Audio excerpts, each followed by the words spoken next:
The day before Halloween, when I carved up those pumpkins, I actually saved these and put them in the fridge. I really hope they're still good because I love pumpkin seeds.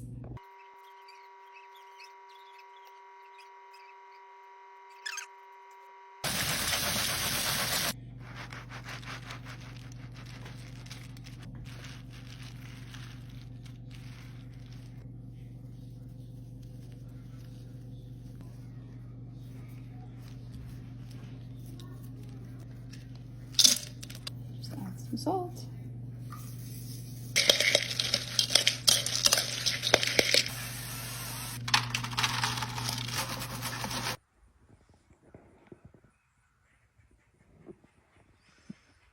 Same.